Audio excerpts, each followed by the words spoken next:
Saat ini jumlah penduduk Indonesia sudah tembus di angka lebih 280 juta penduduk. Dan kita tahu angka lansia usia di atas 60 tahun sudah tembus di angka lebih dari 10%. Berarti ada sekitar 28 juta kurang lebih penduduk lansia yang ada di Indonesia. Yang saya dapatkan datanya, ternyata sekitar 95 sampai 97% lansia ini dinyatakan sakit dan ketergantungan obat-obatan. Ya, perkenalkan, nama saya Dr. Husni Muzakil Al-Habsyi. Saya sebagai dokter preventif medicine di sini bertugas untuk memberikan edukasi kepada masyarakat untuk bagaimana memberikan solusi hidup menua dengan sehat dan aktif, bebas ketergantungan obat. Ya, dan seperti yang kita tahu bahwasanya kita selalu menginginkan yang namanya hidup sehat, hidup sehat. Di sini saya akan menjelaskan apa arti definisi sehat dari WHO. Sehat adalah suatu keadaan yang sempurna daripada fisik, jiwa, dan sosial. Jadi terbagi tiga, fisik, jiwa, dan sosial. Tanpa hanya bebas dari cacat dan kelemahan dengan penjelasan. Sehat fisik itu bebas dari penyakit yang sifatnya seperti infeksi, traumatik, penyakit bawaan ataupun kongenital dan degeneratif. Penyakit infeksi seperti TBC, penyakit-penyakit vagingitis, ya, sinusitis. Traumatik seperti patah tulang, ya, trauma kapitis, ya. Kongenital penyakit-penyakit bawaan sejak lahir. Degeneratif adalah penyakit yang timbul akibat penurunan fungsi organ tubuh karena bertambahnya usia.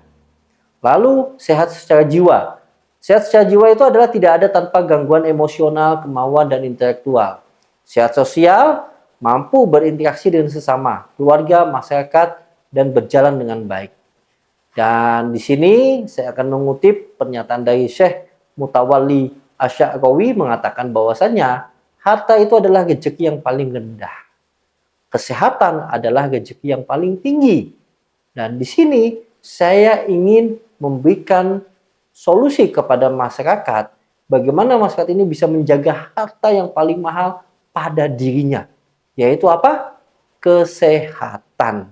Ya, karena saya ingin, ya, kita semua tahu dalam hadis riwayat Muslim nomor 1631, jika seseorang meninggal dunia maka terputuslah amal ibadahnya kecuali 3 perkara, yaitu sedekah jariah, ilmu yang bermanfaat, atau doa anak yang soleh. Insya Allah mudah-mudahan ilmu yang saya sampaikan kepada teman-teman semua di sini bermanfaat. Ya, dan seperti yang sudah kita tahu, untuk hidup sehat, ya, kita membutuhkan yang namanya panduan, pedoman.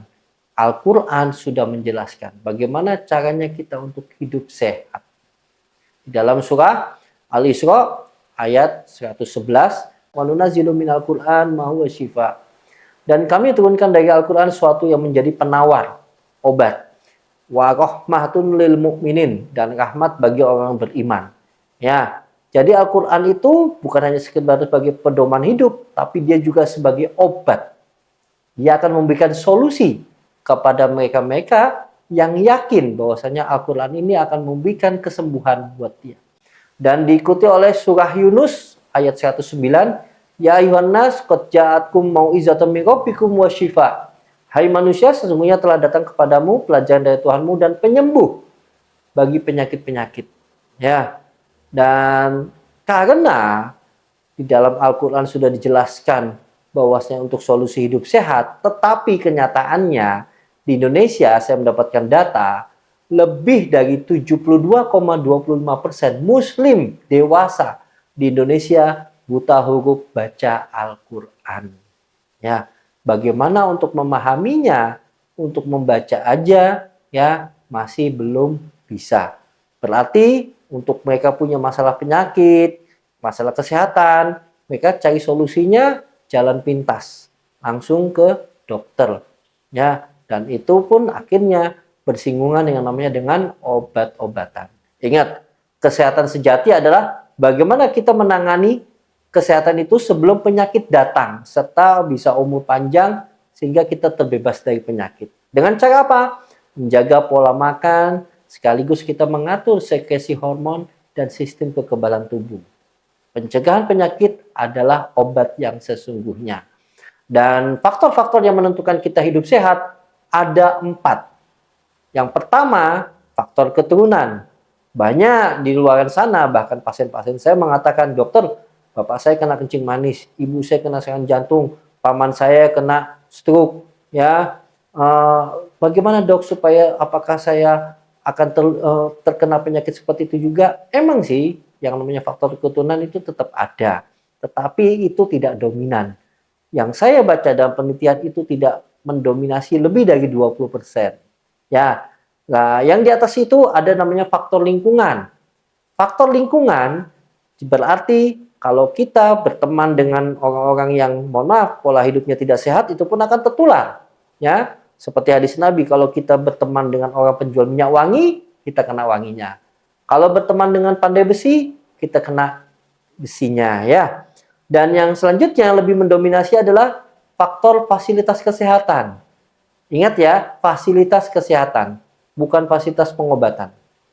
Di dalam penelitiannya dijelaskan, fasilitas kesehatan itu dijelaskan bahwasanya tempat bagaimana bisa memberikan edukasi ke masyarakat untuk bagaimana hidup sehat.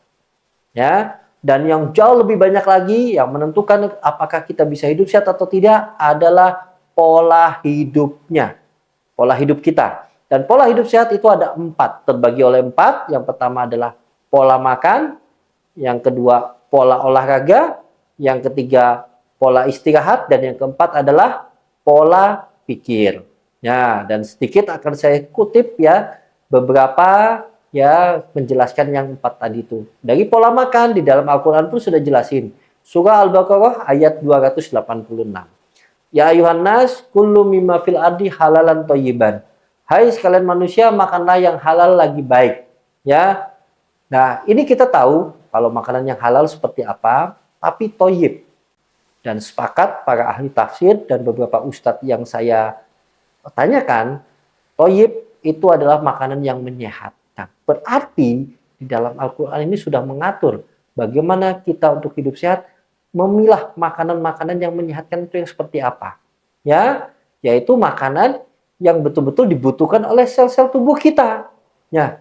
Nah, ada perbedaan antara makanan sama nutrisi. Apa itu makanan? Makanan itu adalah apa yang kita makan. Ya, baik saat kita lapar ataupun tidak lapar. Bahkan ada pernah bilang, mungkin pernah mendengar namanya kuda lumping makan beling. Nah, beling pun disebut sebagai makanan. Tapi kalau yang namanya nutrisi adalah zat-zat yang dibutuhkan oleh tubuh kita. Karbohidrat, protein, lemak, vitamin, dan yang lain-lainnya. Berarti kalau dari sini, teman-teman pasti sudah tahu, lebih penting makanan atau nutrisi. Ya, nah sudah jelas ya nutrisi di situ. Dan ini adalah berita baiknya, bahwasannya penyakit dan disfungsi tubuh ya itu bisa dicegah dan bisa dikembalikan fungsinya dengan nutrisi, bukan dengan obat. Ingat, dokter-dokter di masa yang akan datang, the doctor of the future will give no medicine. Dokter-dokter di masa yang akan datang itu sudah tidak akan memberikan obat lagi. Ya, tapi dia lebih tertarik pada pasien untuk bagaimana mengatur pola makan pasien dan juga untuk mencegah penyakit pada masyarakat itu sendiri. Nah, akan saya jelaskan mengapa sih kita membutuhkan nutrisi. Kenapa? Karena nutrisi akan bermanfaat untuk pertumbuhan dan perkembangan. Sejak kapan? Sejak kita di dalam kandungan ibu kita. Ya, sejak ibu kita hamil, ya, usia kehamilan mulai dari awal, terus bertumbuh kehamilan ibu dalam perut ibu kita terus meningkat, itu butuh nutrisi. Ya, lalu perkembangan, ya, terus berkembang, anak tumbuh dan kembang, dan juga untuk meningkatkan imunitas, kekebalan tubuh. Dan juga yang lebih penting adalah untuk detoksifikasi, menghilangkan racun sisa metabolisme tubuh kita. Lewat 3, lewat buang air besar, buang air kecil, dan bahkan keringat. Dan juga sebagai anti penuaan dini. Maksudnya apa? Memperlambat proses penuaan. Dan nutrisi fungsinya juga untuk meningkatkan level energi serta vitalitas kita. Nah, karena nutrisi ini dibutuhkan oleh sel-sel tubuh kita, Kadang kita dengar adalah itu nutrisi seluler. Ya, sel, bagian terkecil dari tubuh kita adalah sel, dan yang namanya sel ini adalah makhluk hidup. Makhluk hidup membutuhkan namanya makanan. Makanan sel itu adalah nutrisi. Ya, sehingga dalam tubuh kita yang memiliki ratusan triliunan sel-sel tubuh kita ini, dari sel-sel tersebutlah akan membentuk yang namanya jaringan.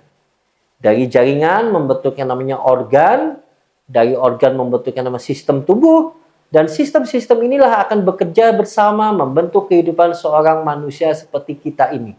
Sistem apa saja, Dok? Nah, sistem tulang dan rangka, ada sistem peredaran darah, ada sistem saraf, ada sistem pernafasan, ada sistem pencernaan, dan ada sistem otot muskuloskeletal.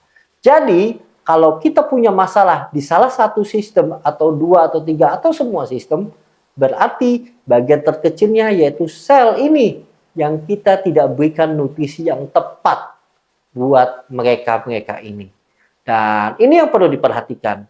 Di dunia ini tidak ada timbul asap tanpa api. Berarti tidak ada timbul akibat tanpa sebab. Muncullah berbagai macam penyakit, ya, akibatnya penyakit serangan jantung, kanker, stroke, diabetes, dan penyakit-penyakit lain. Itu penyebabnya adalah apa? Akumulasi puluhan tahun pola hidup manusia itu tidak sehat. Ya, berarti untuk menangani penyakit kita fokus ke penyebabnya, memperbaiki pola hidupnya, asupan makannya, olahraganya, istirahatnya, dan juga pola pikirnya di situ ya. Dan ini saya mendapatkan data dari BPJS Jawa Timur bahwasanya angka penyakit terbanyak yang dirujuk ke rumah sakit dari vaskes ya, contohnya kayak dari klinik, puskesmas, ataupun praktek dokter pribadi, ternyata adalah penyakit kencing manis. Padahal kita tahu penyakit kencing manis solusi terbaiknya adalah bagaimana mengelola pola makannya. Bagaimana mengatur mulut kita ini supaya tidak mudah makan yang tinggi kalori. Ya. Nah, di dalam Al-Qur'an sendiri pun dijelaskan. Ini ya, dari pola makan tadi saya sudah jelasin, ini masuk ke pola olahraga. Surah Ar-Rum ayat 60. Allahul ladzi khalaqakum min dha'fin. Allah dialah yang menciptakan kamu dari keadaan lemah. Summa ja'ala min ba'di dha'fin quwwah. Kemudian dia menjadikan kamu dari kondisi lemah itu menjadi kuat. Ya. Summa ja'ala min ba'di quwwah dha'fan wa syaibatan. Ya. Kemudian dia menjadikan kamu sesudah kuat itu menjadi lemah dan beruban. Dari sini kita tahu siklus manusia dari sejak kita dilahirkan, bayi itu adalah kondisi lemah. Tidak bisa ngapa-ngapain, hanya berbaring di atas tempat tidur. Begitu dia sudah mendapatkan ASI dari ibunya, itu mengandung protein-protein, dan protein itu adalah makanannya otot, muncullah si bayi ini bisa guling-guling. Muncullah si bayi ini bisa duduk, berdiri, berjalan, hingga kuat seperti kita ini, bertumbuh. Puncak usia tubuh manusia di performa paling terbaik adalah usia 30-35. Ingat, atlet kalau sudah di atas usia 35 sudah tidak dipakai lagi. Akhirnya saat itulah terjadilah proses penurunan, ya, penurunan massa otot, sehingga di dalam Al-Qur'an pun disebutin, ya, setelah aku buatkan kamu lemah, aku buat dari kondisi kuat menjadi lemah. Lansia akhirnya menjadi lemah, sama seperti bayi lagi. Di dalam Al-Qur'an di surah Al-Baqarah ayat 286 pun ya dikatakan, ya ayyuhan nas kulu mimma fil ardi halalan thayyiban. Ya, hai sekalian manusia, makanlah yang halal lagi baik dari apa yang terdapat di bumi. Ya. Nah, di sini kita tahu bahwasanya makanan yang halal itu seperti apa. Tetapi di situ dari halal selalu berkaitan dengan thayyiban. Thayyib itu artinya baik. Baik dari ahli tafsir ataupun beberapa ustadz yang saya tanyakan, yaitu makanan yang menyehatkan. Nah, jadi kita di sini sebagai manusia untuk makan itu sudah diatur. Bolehlah kita makan mengikuti ego kita, makan yang enak-enak mengikuti selera lidah kita, ya, ataupun untuk mengenyangkan. Tetapi ada saatnya kita makan itu untuk bersedekah.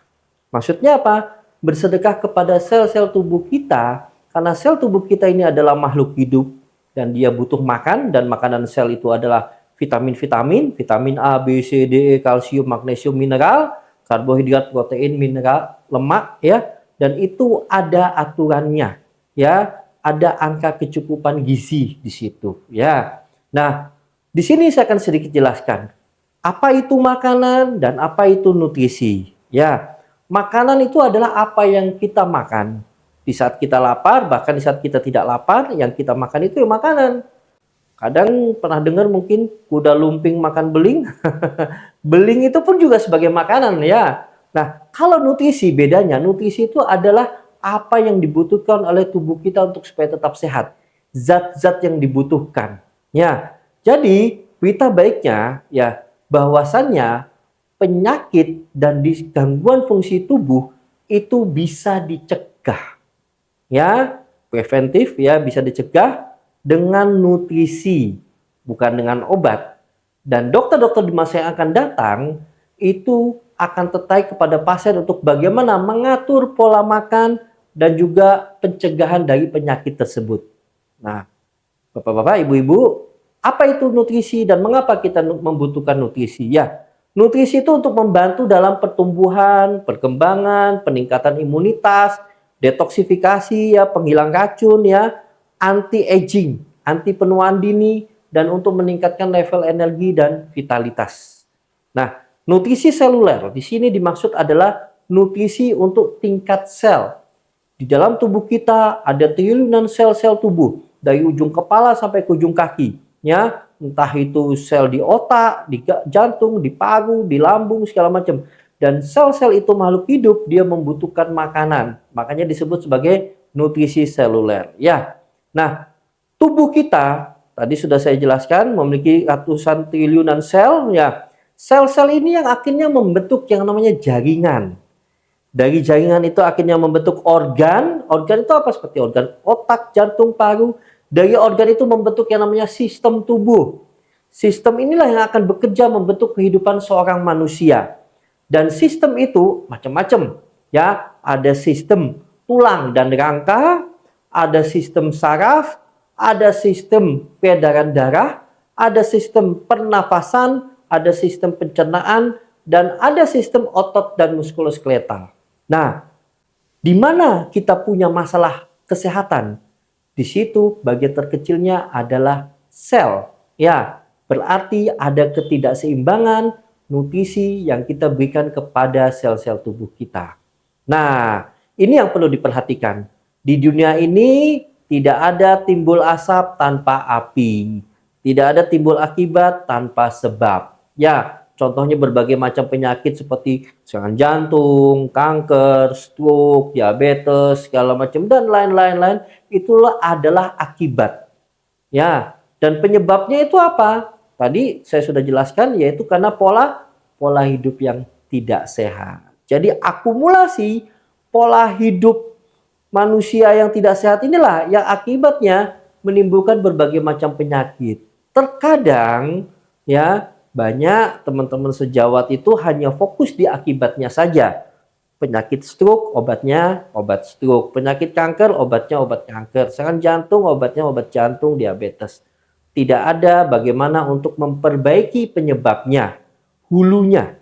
Ya, nah sedikit saya dapatkan informasi dari BPJS Jawa Timur bahwasannya angka penyakit terbanyak jadi rujukan entah dari puskesmas, klinik, ataupun praktek dokter pribadi ke rumah sakit, itu nomor satu adalah penyakit kencing manis, diabetes mellitus.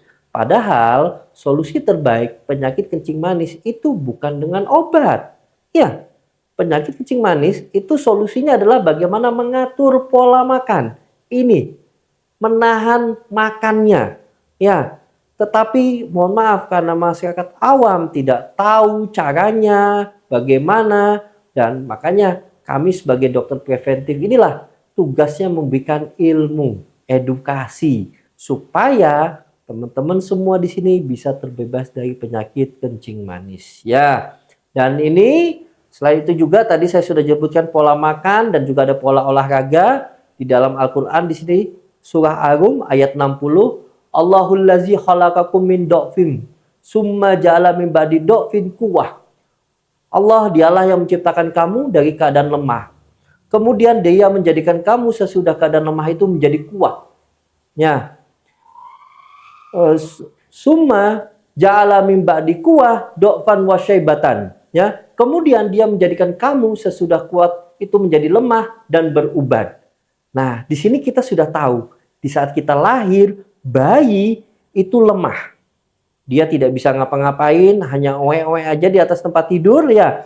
Begitu dimasukin berikan ASI dan itu tinggi protein, muncullah ototnya ya, sudah mulai bisa berguling-guling di situ dan sudah bisa berdiri, merangkak ya, berjalan sehingga kuat seperti kita ya. Seperti saat ini ya, usia puncak manusia itu usia di atas 30 sampai 35 tahun. Begitu sudah usia di atas 35 tahun, kalau kita tahu atlet ya, kalau atlet itu sudah tidak dipakai lagi. Ya, akhirnya terjadilah penurunan ya massa otot. Ya. Jadi di sini disebutin di ayat ini bahwasanya lansia itu sama kondisinya seperti bayi. Dari sini kita sudah tahu apa yang membuat kita kuat dan apa yang membuat kita lemah. Yaitu apa? Otot. Ya. Jadi, kenapa lansia mengalami permasalahan kelemahan? Karena ototnya sudah mulai menyusut massa ototnya. Nah, itu di dalam bahasa medis disebut sebagai sarkopenia, alias otot menyusut karena bertambahnya usia. Kondisi ini ya, sehingga apa yang terjadi? Otot-ototnya, kekuatannya sudah mulai menurun. Akhirnya apa? Tenaga menurun, kinerja tubuh pun akhirnya menurun. Ya, akhirnya muncul berbagai macam penyakit. Penyakit apa? Penyakit entah pembuluh darah seperti stroke, jantung, metabolisme mudah jatuh, ya patah tulang, kondisi tubuh melemah, sindrom metabolik, akhirnya dislipidemia, hipertensi dan yang lain-lain. Itu karena penyebabnya kekuatan otot kita sudah mulai menurun. Ya. Dan di sini dipertanyakan, apakah penyusutan otot ini bisa diperlambat? Dan itulah tugasnya dokter anti-aging, anti penuaan. Ya, jadi emang tidak ada penyakit yang tanpa obat. Tetapi ada penyakit yang tidak ada obatnya, yaitu penyakit tua. Ya, tetapi bisa diperlambat. Bagaimana siklusnya itu yang kita tahu dari kondisi bayi terus sampai puncak ini usia 30-35, bahkan kalau saya dapat hadis itu kita dikumpulkan di padang mahsyar itu di usia 33. Lalu akhirnya terjadilah penurunan. Nah, bagaimana kita memperubah pola hidup sehat kita begitu kurvanya akhirnya lebih landai. Lebih landai maksudnya usia yang sudah di atas 60, 70, tetapi usia seperti masih 50, 40 dan bahkan 30. Ya, strateginya bagaimana? Ya tetap mengatur pola makan itu tadi, ya ayyuhallazina ya ayyuhannas kulu mimma fil ardi halalan thayyiban. Ya, terus aktivitas fisik, olahraga. Olahraga di sini yang disebutkan adalah olahraga untuk meningkatkan massa otot. Jadi, saya sarankan untuk lansia justru harus olahraga peningkatan massa otot diperbanyak. Untuk apa? Melawan arus penurunan massa otot itu sendiri. Ya. Dan ini ada penelitian terbaru tahun 2025 yang heboh dan sempat viral di dunia kedokteran, bahkan dunia kedokteran internasional, bahwasanya di situ disebutin olahraga itu mengubah darah kita menjadi obat untuk melawan kanker. Wow, luar biasa. Ya, ternyata olahraga itu berpotensi memiliki efek anti kanker berupa yang pertama, meningkatkan zat anti kanker di darah, menurunkan perkembangan sel-sel kanker, dan itu penelitiannya pada saat itu di kanker payudara, berpotensi menurunkan rekurensi pada para penyintas kanker. Ini bisa jurnalnya teman-teman lihat ya, sudah beredar di lintasan dunia internet ya. Dan kita sebagai dokter kita tahu semua bahwasannya di dalam dunia kedokteran, Bapak Hippocrates yang kita sebut sebagai Bapak Kedokteran Dunia, itu selalu menyebutkan Beliau ini lahir sekitar 300 sebelum Masehi, ya, di zaman Romawi kuno dulu. Dalam penanganan penyakit, beliau menjelaskan yang pertama kali haruslah kita mengatur pola makan. Ya, penyakit itu yang pertama kali kita harus fokus untuk mengatur pola makan. Kalau kedua, kalau emang pengaturan pola makan belum, mungkin kita butuhlah dengan namanya obat supaya terjadi kenyamanan. Lalu yang ketiga, kalau emang terjadi, emang penyakit itu harus dilakukan pembedahan, dilakukan pembedahan. Tetapi obat-obatannya emang harus kita perhatikan, ya. Nah, pertama kali adalah mengatur pola makan terlebih dahulu. Dan di sini perawatan penyakit, ya, dan perawatan kesehatan di dalam program yang paling terbaik itu adalah bermula dari sistem pencernaan dan makanan yang kita masukkan. Kita bisa berumur panjang dan sehat walafiat tanpa mengalami penyakit serius hanya jika kita punya usus yang sehat. Dan ingat, penyebab tak tahan lamanya efek sebagian besar pengobatan karena tidak memperbaiki ususnya. Ya, dan seperti kata hadis Nabi, tidak ada tempat yang lebih buruk di anak cucu Nabi Adam selain perutnya. Dan ada pembagian dari beberapa penelitian, bakteri di dalam usus kita ada 3. Bakteri yang bermanfaat, yang berbahaya, dan yang sifatnya netral. Yang bermanfaat ternyata persentasenya hanyalah 20% saja. Bakteri yang berbahaya lebih banyak, 30%. Dan bakteri yang netral yang sering saya sebut sebagai golput itu banyaknya sekitar 50%. Berarti ya, kalau pola makan kita jelek, proporsi bakteri yang netral ini akan mengikuti bakteri yang berbahaya. Kalau pola makan kita bagus, otomatis bakteri yang golput ini, yang netral ini pun akan mengikuti bakteri yang bermanfaat. Ya, karena sifatnya ini dia labil. Lalu mainnya juga golput, ya. Nah, 2/3 sistem kekebalan tubuh kita itu ada di usus. Makanya di dalam zaman Nabi pernah kita dengar waktu di kota Madinah itu ada dokter yang dikirimkan di situ 2 tahun, bingung dia. Tidak ada pasien. Bertanya kepada Rasul, "Ya Rasul, apakah di sini di kota Madinah tidak ada yang sakit?" "Oh, kami adalah umat yang makan kalau kenyang dan berhenti sebelum lapar. Jadi lebih fokus kepada pencernaan makanan." Kenapa? Karena kita sudah tahu semua lebih dari 70%. Lebih dari 2/3 kekebalan tubuh ada di usus kita. Berarti untuk hidup sehat di dalam program saya memegang namanya 3 konsep. Ya, yang pertama adalah konsep pembersihan terlebih dahulu. Ya, kenapa? Tubuh kita seperti mesin. Mesin motor, mesin mobil itu perlu dibersihkan. Makanya banyak pasien-pasien saya yang sudah berobat, ke berobat sejawat, bahkan profesor pun dikasih obat yang begitu mahal, tidak memberikan efek. Loh, kenapa? Karena ususnya tidak dibersihkan terlebih dahulu. Ususnya masih kotor. Ya. Nah, kalau sudah dilakukan pembersihan usus, apa yang terjadi? Level yang kedua berikutnya akan terjadilah proses penyerapan yang lebih mudah. Begitu sudah lebih mudah diserap, apa yang dimakan, apa mungkin itu obat, akhirnya terjadilah yang ketiga, proses regenerasi sel. Sel-sel tubuh kita ini mengalami regenerasi. Karena kita tahu usia sel tubuh manusia sekitar 90 sampai 100 hari. Ya, tergantung nanti kalau sel-sel tubuh kita yang sakit ini begitu sudah mati, digantikan sama sel yang lebih muda, apakah sel-sel yang lebih muda ini dia lebih sehat atau sama seperti pendahulunya? Itu tergantung dari pola hidup kita. Ya, dan saya selalu tanya sama pasien-pasien saya, "Bapak, Ibu, mau saya bantu sembuh atau sehat?" Loh, beda ya dok? Beda. Kalau sembuh, insya Allah saya kasih obat, sembuh. Mungkin bisa kumat lagi, nanti berobat lagi, sembuh. Minum obat, ya, terus obatnya habis, kumat lagi.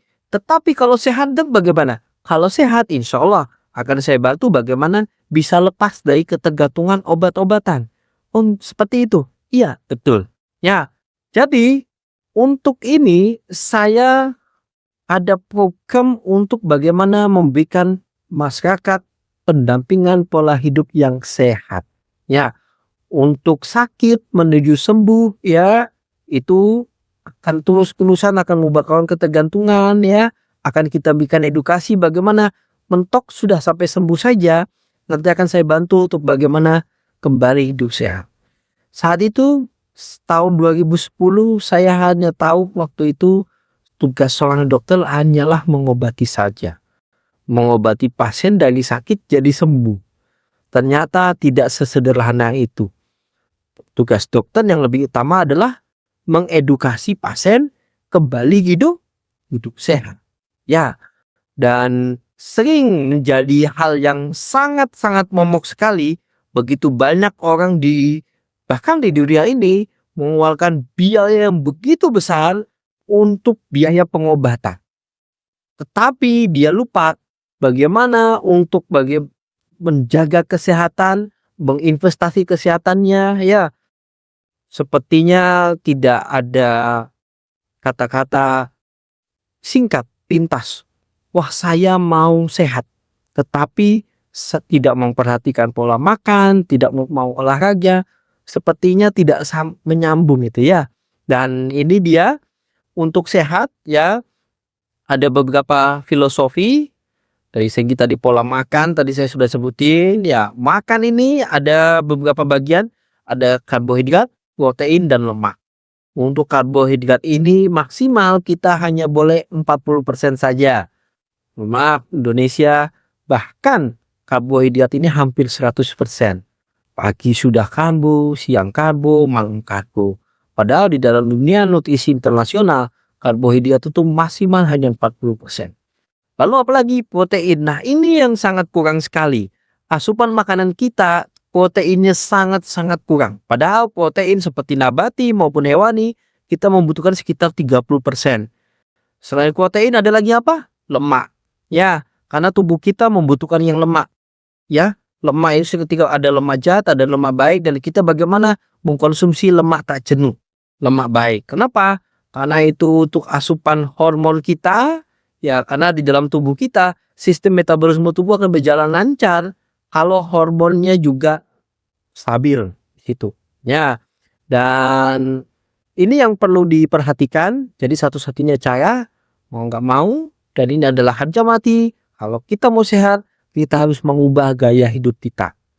Mengontrol porsi makan, gizi lengkap dan seimbang. Semboyan di puskesmas ya.